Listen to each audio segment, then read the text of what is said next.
Quelques mots sur la situation de marché avec Bastien Dreux qui nous rejoint par téléphone pour entamer cette édition de Smart Bourse à la mi-journée, stratégiste chez CPR Asset Management. Bonjour et bienvenue Bastien. Le sujet qui nous intéresse, c'est le sujet des taux longs américains, le taux à 10 ans qui est une variable clé quand même sur les marchés, faut-il le rappeler, qui était à moins de 1% il y a encore quelques semaines, qui se retrouve à plus de 1,15% au moment où on se parle. Bastien, j'allais dire que la remontée n'est pas nouvelle, mais se prolonge. Qu'est-ce qui se joue à ce niveau de taux d'intérêt aux États-Unis, selon vous, Bastien ? Oui, c'est très clairement l'événement de ces dernières séances.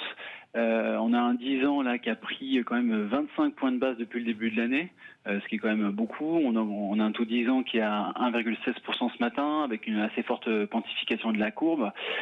Et c'est très clairement la conséquence du basculement du Sénat américain du côté démocrate, ce qui va permettre à Joe Biden et Kamala Harris de mettre en place un nouveau plan de soutien budgétaire qui devrait comprendre le financement des collectivités locales, une extension de certains programmes d'assurance chômage, alors qu'il y a déjà eu un nouveau plan de soutien budgétaire de 900 milliards qui a été passé à la fin décembre. Donc on aura probablement assez rapidement ce nouveau plan de soutien budgétaire et peut-être un peu plus tard dans l'année un plan de relance budgétaire. Et tout ça, ça va faire exploser les émissions de titres du Trésor. Donc pour le moment, c'est encore très très difficile à chiffrer parce qu'on ne sait pas exactement quelle sera la taille du prochain plan de soutien budgétaire.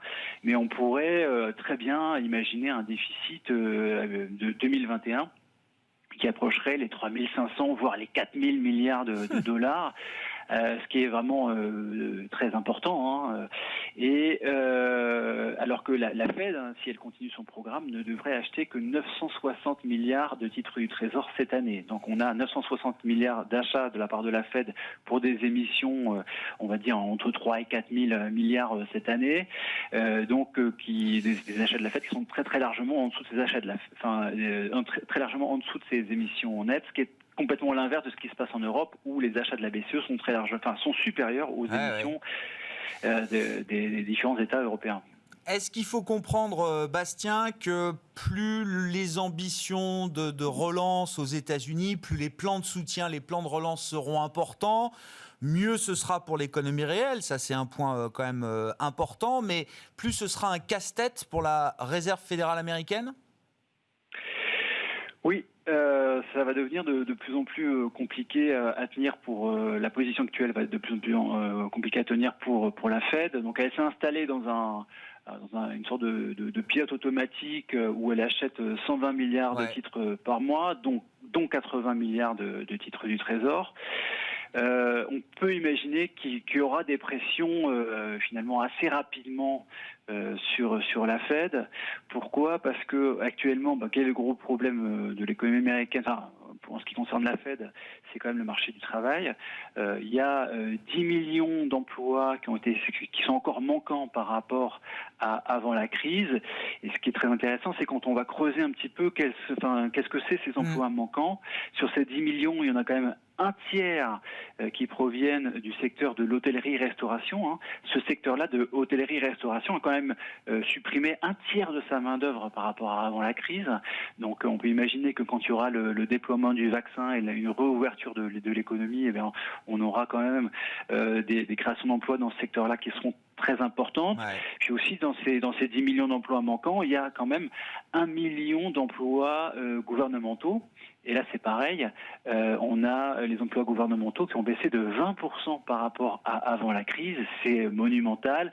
Et dès qu'on aura ce nouveau plan de soutien budgétaire, on aura très rapidement ce million de personnes qui reviendra travailler. Donc en fait, ce qu'on peut imaginer, c'est des créations d'emplois qui surprendront à la hausse, on va dire peut-être à partir du T2, à partir du moment où on aura eu le nouveau plan de soutien budgétaire, à partir du moment où on aura un déploiement du vaccin qui sera assez fort. Et à partir de là, il y aura quand même beaucoup de pression sur la Fed. On voit qu'il y a déjà des présidents de Fed régionales qui réclament un ralentissement des achats. Et je pense que ça deviendra je pense pas que ce soit pour la semaine prochaine ni pour le mois prochain, mais je pense qu'à partir du T2, T3, on devra quand même avoir une pression sur la Fed qui sera quand même assez importante. Une pression dans quel sens, Bastien? Une pression pour peut-être communiquer sur un ralentissement de son soutien à l'économie? Ah oui, c'est ça. Oui, c'est ça. Oui. Au moment où il faudra financer des déficits plus importants que jamais. Exactement, et donc on pourrait se retrouver avec une Fed qui ralentit ses achats. Donc encore une fois, c'est pas pour le mois prochain, c'est un peu plus tard dans l'année, alors que les émissions de titres du Trésor sont très importantes. Et je pense que c'est en bonne partie ça qui est en train d'être pricé par les marchés, avec des taux longs qui sont en train de remonter fortement. Je pense que c'est ça qui est pricé actuellement par les marchés. C'est l'histoire derrière ces taux à 10 ans américains à plus de 1,15% effectivement aujourd'hui, au moment où on se parle. Bastien, un mot juste de l'ambiance de marché. Bon, les marchés actions sont un peu en pause là depuis le début de la semaine, mais est-ce que l'idée reflationniste, justement, qui sous-tend la remontée des taux américains avec les plans de relance, est-ce que ça reste l'histoire de ce début d'année sur les marchés? Ouais, très clairement, c'est l'histoire qui est en train de se jouer actuellement. Bon, je mentionnerai juste 3 points à ce niveau-là. C'est le fait qu'il y a quand même énormément d'épargne qui a été constituée en 2020 par les ménages américains, dont en bonne partie d'ailleurs par les ménages les plus aisés. On a écrit pas mal de documents là-dessus. Et cette épargne, elle sera mobilisée, elle sera utilisée en 2021 à partir du moment où on aura une réouverture de l'économie. Donc voilà, ça sera des pressions inflationnistes. Le deuxième point, c'est le stimulus budgétaire massif qui va venir encore soutenir les revenus des Américains et donc la consommation, qui évitera une dégradation trop marquée de la croissance potentielle américaine, voire qui pourra peut-être stimuler la croissance potentielle si on a des plans de relance budgétaires importants plus tard dans l'année.